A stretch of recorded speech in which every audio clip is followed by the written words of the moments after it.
So ఈ రోజు వీడియోలో మనం ఒక 5 food items which are dangerous to our health చూద్దాము.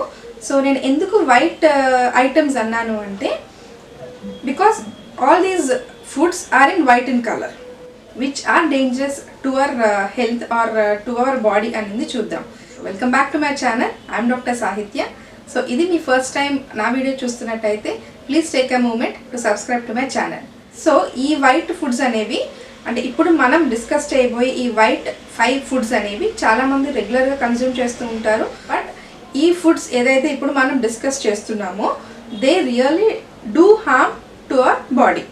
సో మనం ఈ వైట్ కలర్డ్ 5 ఫుడ్స్ ఏంటి అంటే first is white rice, maida, sugar, salt and milk. So ఈ 5 వైట్ కలర్ ఫుడ్స్ అనేవి they does much harm to our body.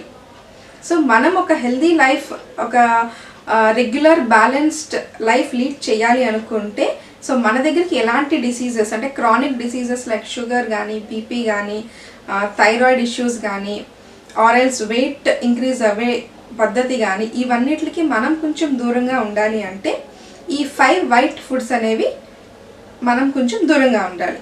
So ఈ 5 white foods నుంచి ఇంకొంచెం మనం డీటెయిల్స్లోకి వెళ్ళినట్టయితే ఫస్ట్ ఈజ్ మైదా చూద్దాము. We all know refined flour అది. సో మనం ఎక్కువ ఈ మైదా అనేది మ్యాక్సిమం మనకి బేకరీ ఐటమ్స్లో కానీ, ఫాస్ట్ ఫుడ్ సెంటర్స్లో కానీ సో ఈ మైదాతో చేసిన ఫుడ్స్ ఏదైతే ఉంటాయో అది మనం కొంచెం దూరంగా ఉంచాలి. లైక్ బేకరీ ఐటమ్స్లో మనకి బ్రెడ్స్లో కానీ, పిజ్జాస్లో కానీ and all the bakery items, not only 1 or 2 but maximum bakery ఐటమ్స్లో, నెక్స్ట్ ఈ ఫాస్ట్ ఫుడ్ సెంటర్స్లో కూడా మనకి ఎక్కువ యూస్ చేసేది మైదా. సో ఈ మైదా మనకి ఫస్ట్ ఆరిజిన్ చూసుకుందాం, అంటే ఇది ఎక్కడి నుంచి ప్రిపేర్ అవుతుంది and how the procedure is done for preparing this maida. So మనందరికీ తెలుసు మైదా అనేది మనకి వీట్ గ్రెయిన్ నుంచి వస్తుంది. సో ఈ వీట్ గ్రెయిన్ నుంచి మనకి మైదా అనేది వస్తుంది. సో ఎలా వస్తుంది అనేది చూద్దాము. జనరల్గా మనకి గోధుమ పిండి ఆర్ ద వీట్ ఫ్లోర్ అనేది the whole wheat grain, complete grain నుంచి మనకి ఆ ఫ్లోర్ రెడీ అవుతుంది. It is called as wheat flour. So మనకి అందులో ఏ లేయర్స్ కూడా మనం దాన్ని రిమూవ్ చేయట్లేదు. మనకి ఈ వీట్ గ్రెయిన్ అనేది we have layers like bran, endosperm and the germ. So మనకి ఈ 3 లేయర్స్తో కలిపి ఉన్న floor is wheat flour. But దీంట్లో మనకి మైదా ప్రిపేర్ చేయడానికి సో మనకి బయట అవుటర్ లేయర్స్ అన్నీ కూడా రిమూవ్ చేసేస్తారు. సో దీనివల్ల మనకి ఇన్నర్ ఎండోస్పర్మ్ ఒకటే they prepare or they make into flour or they convert into flour or పిండి పదార్థం. సో ఈ ఎండోస్పర్మ్ ఒక్కటే మనకి ఫ్లోర్ అనేది రెడీ అవుతుంది. సో ఈ అవుటర్ లేయర్స్ ఎప్పుడైతే రిమూవ్ చేస్తారో మీన్స్ మనకి అవుటర్స్ లేయర్లో మనకి మచ్ ఆఫ్ ప్రోటీన్ ఉంటుంది, మినరల్స్ ఉంటాయి. సో ఇవన్నీ కూడా రిమూవ్ అయిపోతూ ఉంటాయి. సో ఇన్నర్ ఒక ఎండోస్పర్మ్ నుంచి మనకి ఫ్లోర్ రెడీ అవుతుంది. సో అండ్ ఆ ఎండోస్పర్మ్లో కూడా it is rich of starch. So as we all know starch is a bad thing to our body. So మనకి స్టార్చ్ ఎంత కన్జ్యూమ్ చేస్తే అంత ఫ్యాట్ కింద అక్యూములేట్ అయిపోతూ ఉంటుంది. సో అండ్ ఆల్సో ఈ ప్రాసెస్లో సో మచ్ ఆఫ్ హీట్ కూడా అది ప్రొడ్యూస్ చేస్తూ ఉంటుంది. సో హీట్ వల్ల ఆల్రెడీ అందులో ఉన్న మినరల్స్, ఫైబర్, వైటమిన్స్ అన్నీ వాష్ అవుట్ అవుతుంది. అండ్ ఈ హీట్ వల్ల ఇంకా ఏదైనా కొంచెం మిగిలి ఉన్న వైటమిన్స్ కానీ, మినరల్స్ కానీ అది కూడా వాష్ అవుట్ అయిపోతుంది. సో ఈ స్టార్చ్ ఫిల్డ్ మైదా మనం కన్జ్యూమ్ చేస్తే that really harm our body.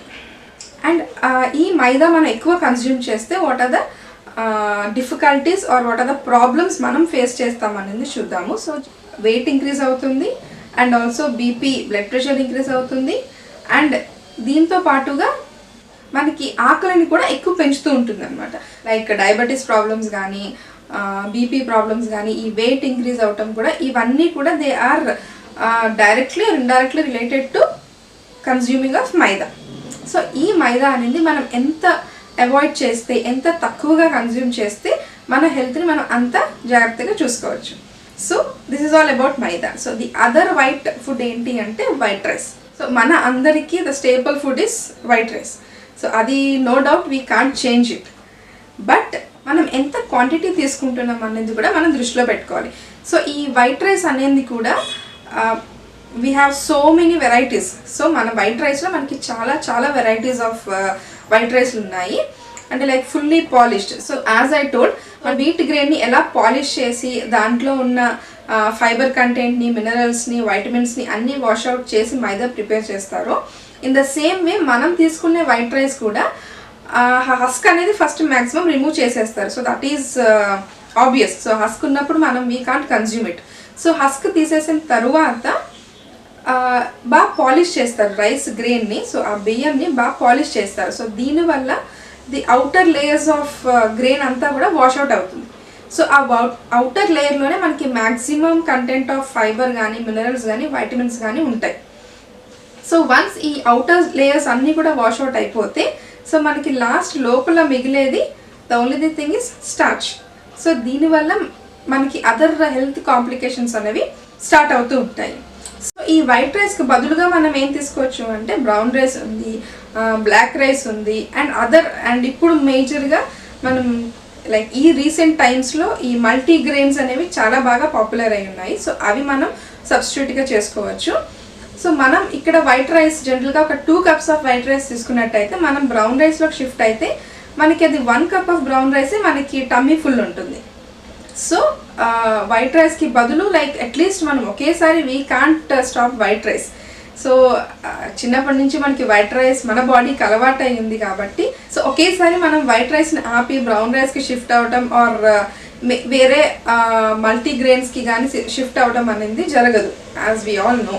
But స్లోగా మనం దాన్ని weekly once or weekly twice మనం బ్రౌన్ రైస్ తీసుకోవటం, అలా ఒక 2-3 weeks కంటిన్యూ చేసి తర్వాత వీక్లీ 3 or 4 times తీసుకోవటం. సో అలా స్లోగా మనం మన బాడీని బ్రౌన్ రైస్కి అలవాటు చేసుకున్నట్టయితే or as any other rice చేసుకున్నట్టయితే అది మనం స్లోగా మన బాడీ కూడా దాన్ని యాక్సెప్ట్ చేస్తుంది. But all of a sudden white rice ఆపేసి మనం బ్రౌన్ రైస్ తిందాము అంటే మ్యాక్సిమం ఒక 2 or 3 days తింటాము, 4 days తింటాము.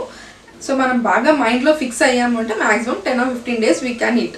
బట్ ఆఫ్టర్ దట్ మనం ఖచ్చితంగా వైట్ రైస్లోకి షిఫ్ట్ అయిపోతాం. సో ఎప్పుడైనా మనం ఒక హెల్దీ లైఫ్ స్టైల్ని, ఒక హెల్దీ హ్యాబిట్ని మనం మన లైఫ్లో, మన డైలీ రొటీన్లో ఇంక్లూడ్ చేసుకోవాలి అనుకుంటే we should start it slowly. So మనం చాలా లేట్గా స్టార్ట్ చేసాము ఆర్ ఎల్స్ మనం ఫాస్ట్గా మనకి రిజల్ట్ కనిపించాలి అని ఆలోచన మాత్రం తప్పు. సో మనం స్లోగా మన డైలీ రొటీన్లో, డైలీ చేసే పనుల్లో, డైలీ తీసుకునే ఫుడ్లో చిన్న చిన్న చేంజెస్, హెల్దీ ఐటమ్స్ని ఆర్ హెల్దీ హ్యాబిట్స్ని ఇంక్లూడ్ చేసుకోవాలి అన్నప్పుడు స్లోగా మనం దాన్ని స్టార్ట్ చేసి ఫస్ట్ మన బాడీకి మనం దాన్ని అలవాటు చేయాలి అండ్ మనం దానికి ఇష్టం పెంచుకోవాలి. సో అప్పుడు మనం అది మనం రెగ్యులారిటీగా ఫర్ ద లాంగర్ టైం దాన్ని మనం కంటిన్యూ చేయగలుగుతాం. వైట్ రైస్కి మనం సబ్స్టిట్యూట్కి ఆల్రెడీ చెప్పుకున్నాము, బ్రౌన్ రైస్ తీసుకోవచ్చు ఆర్ ఎల్స్ బ్లాక్ రైస్ తీసుకోవచ్చు ఆర్ మల్టీగ్రెయిన్స్. సో ఇప్పుడు గ్రెయిన్స్ అనేవి మనకి చాలా బాగా ఈజీగా అవైలబుల్ అవుతున్నాయి. సో ఎనీ గ్రెయిన్స్ని మనం సబ్స్టిట్యూట్గా చేసుకోవచ్చు. So maida, white rice and the next item is sugar. So ఈ షుగర్ అనేది it does very harm to our body. And next is sugar. So sugar మీ అందరికీ తెలుసు,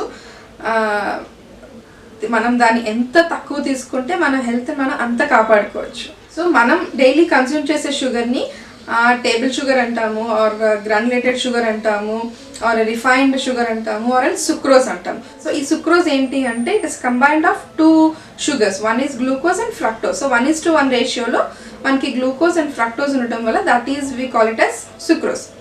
అది షుగర్. సో మనకి ఈ షుగర్లో ఉన్న ఫ్రక్టోజ్ ఏంటి అంటే మన liver converts this fructose to fat.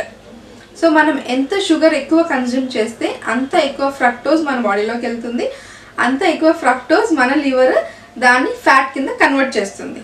So obviously increase of weight అనే దానికన్నా ఇంక్రీజ్ ఆఫ్ ఫ్యాట్ కంటెంట్ మన బాడీలో బాగా అక్యుములేట్ అయిపోతూ ఉంటుంది అనమాట. సో ఎంత అమౌంట్ ఆఫ్ మనం షుగర్ తీసుకుంటామో అంత అమౌంట్ ఆఫ్ ఫ్యాట్ మనం డైలీ కన్జ్యూమ్ చేస్తున్నాము అన్న ఒక్క పాయింట్ మాత్రం మనం దృష్టిలో పెట్టుకోవాలి. సో ఖచ్చితంగా మనం ఎంత స్వీట్ తీసుకుంటే అంత ఫ్యాట్ అక్యుములేట్ అవుతుంది, బ్లడ్ ప్రెషర్ ఇంక్రీజ్ అవుతుంది, ఆబ్వియస్లీ డయాబెటీస్. సో ఈ డయాబెటీస్ వల్ల అగైన్ ద కాంప్లికేషన్స్ చూసుకున్నట్టయితే హార్ట్ ప్రాబ్లమ్స్ రావచ్చు ఆర్ ఎల్స్ అల్సర్స్ ఫామ్ అవ్వచ్చు. సో అది మళ్ళీ మన ఐ సైట్, సో కంటి చూపుకి ఎఫెక్ట్ అవ్వచ్చు. So that is another topic. So amount of షుగర్ని కూడా మనం రెగ్యులేట్ చేసుకుంటూ ఉండాలి. సో మనం షుగర్కి బదులుగా ఏం తీసుకోవచ్చు అనేది కూడా చూద్దాము. సో షుగర్కి బదులుగా we can have honey. So honey కూడా, అండ్ హనీలో ఇప్పుడు మనకి చాలా వెరైటీస్ ఆఫ్ హనీస్ వస్తున్నాయి. అండ్ ఆల్సో ఈ తీసుకునే హనీ కూడా మనకి రా హనీ అయి ఉండాలి అండ్ ప్యూర్ హనీ అయి ఉండాలి. సో చాలా మందికి స్వీట్ క్రేవింగ్స్ ఉంటాయి కదా, సో దాన్ని మనం హనీతో సబ్స్టిట్యూట్ చేసుకోవచ్చు. And also brown sugar. So ఈ బ్రౌన్ షుగర్ ఏంటి అంటే మనకి ఆ పైన మొలాసిస్ అనేది ఉంటుంది కదా, అది రిమూవ్ అవ్వకుండా అలా ఉంచేస్తారు. సో అది మనకి బ్రౌన్ షుగర్. సో ఈ బ్రౌన్ షుగర్ని కూడా మనం యూస్ చేసుకోవచ్చు. సో షుగర్కి సబ్స్టిట్యూట్గా we can include honey as well as brown sugar. So maida అయింది, వైట్ రైస్ అయింది, షుగర్ అయింది. So the other white enemy in our daily diet or daily foods ఏంటి అంటే సాల్ట్. ఎస్, సాల్ట్ కూడా it does so much of harm. So మనం ఎక్కువ of course little amount of consuming salt, anything either మైదా కానీ sugars కానీ sweets కానీ ఏదైనా సరే మినిమం అమౌంట్ ఆర్ కొంచెం పరిధిలో మనం ఆ ఫుడ్స్ తీసుకున్నట్టయితే that doesn't harm anything. But ఎప్పుడైతే ఆ ఎక్స్టెంట్ ఎక్కువైపోతుందో ఆర్ ఆ మినిమం కన్నా మనం ఆ లైన్ ఎప్పుడైతే క్రాస్ చేసి ఎక్కువ తీసుకుంటామో then the trouble start, not only in food items but in anywhere in a life. For everything there is an extent. So ఆ ఎక్స్టెంట్ దాటి వెళ్తేనే we face the problems. So better to remain on the line or inside the line. So in the same way salt కూడా అంతే. So as, మనకి ఈ water balance చేసేది salt కంటెంటే మన బాడీలో. బట్ ఎక్కువ సాల్ట్ తీసుకున్నట్టయితే వాటర్ రిటెన్షన్ అయిపోతుంది. సో మనం తీసుకునే సాల్ట్లో మనకి NaCl, దట్ ఈజ్ సోడియం ఉంటుంది, క్లోరైడ్ ఉంటుంది. సో నర్వ్ ట్రాన్స్మిషన్కి సోడియం అనేది it plays a key role అనమాట. సో మనకి సాల్ట్ వల్ల నర్వ్ ట్రాన్స్మిషన్స్ బాగా జరుగుతాయి, తర్వాత వాటర్ బ్యాలెన్స్ జరుగుతుంది as well as muscle function. So muscles మనకి బాగా ఫంక్షన్ చేయాలి అంటే salt is required to our body. But up to ఎంత ఎక్స్టెంట్? సో ఇన్ కేస్ మనం సాల్ట్ ఎక్కువ తీసుకున్నట్టయితే సోడియం అనేది మన బాడీలో ఎక్కువ అవుతుంది. సో దీనివల్ల వచ్చే ప్రాబ్లమ్స్ ఏంటి అంటే ఇన్ఫ్లమేషన్ వస్తుంది, బ్లడ్ ప్రెషర్ ఇంక్రీజ్ అవుతుంది, కిడ్నీ స్టోన్స్ ఫామ్ అయ్యే అవకాశం ఎక్కువగా ఉంటుంది, స్టమక్ క్యాన్సర్స్ ఉంటాయి, and as well as headache. మనం సాల్ట్ కూడా ఒక లిమిటెడ్, ఒక కంట్రోల్ అమౌంట్ ఆఫ్ సాల్ట్ అనేది మనం కన్జ్యూమ్ చేయాలి. The other white dangerous thing ఏంటి అంటే మిల్క్. ఎస్, పాలు. సో పాలు కూడా అఫ్కోర్స్ మనకి రెగ్యులర్ కన్సంప్షన్ ఆఫ్ పాల్, కాల్షియం అనేది మనకి చాలా చాలా అవసరం మన బాడీకి. బట్ ఎంత amount? So full fat milk కాకుండా, సో మిల్క్ పాలల్లోంచి ఈ ఫుల్ ఫ్యాట్ మిల్క్ ఉంటాయి కదా, సో అందులోంచి మనం ఫ్యాట్ రిమూవ్ చేసిన మిల్క్ తీసుకున్నట్టయితే సో మన బాడీని మనం కొంచెం ఒక స్టేట్ వరకు, ఒక హెల్దీ కండిషన్ని కొంచెం మనం మెయింటైన్ చేసుకోవచ్చు. అండ్ సో పాలల్లో మనకి కాల్షియం అనేది ఉంటుంది. సో కాల్షియం మన బాడీకి చాలా చాలా అవసరం. అండ్ విమెన్ కంపల్సరీగా డైలీ ఒక గ్లాస్ ఆఫ్ మిల్క్ అనేది కన్జ్యూమ్ చేయాలి. So there is no doubt in that. But ఆ కన్జ్యూమ్ చేసే మిల్క్లో మనకి ఫ్యాట్ రిమూవ్ చేసిన మిల్క్ తీసుకున్నట్టయితే it does good to our body. So this is all about. So మన లైఫ్లో ఆర్ మన డైలీ కన్జ్యూమ్ చేసే ఫుడ్లో 5 వైట్ ఎనిమీస్ అని చెప్పొచ్చు. మనం ఇప్పటి నుంచి ఈ వైట్ ఫుడ్స్ని కొంచెం సబ్స్టిట్యూట్ చేసుకుని అదర్ ఫుడ్స్ని ఇంక్లూడ్ చేసుకుంటూ స్లోగా ఈ చేంజ్ని మనం మన బాడీకి అలవాటు చేసుకున్నట్టయితే ఖచ్చితంగా we can see good result. So this is all about today's video.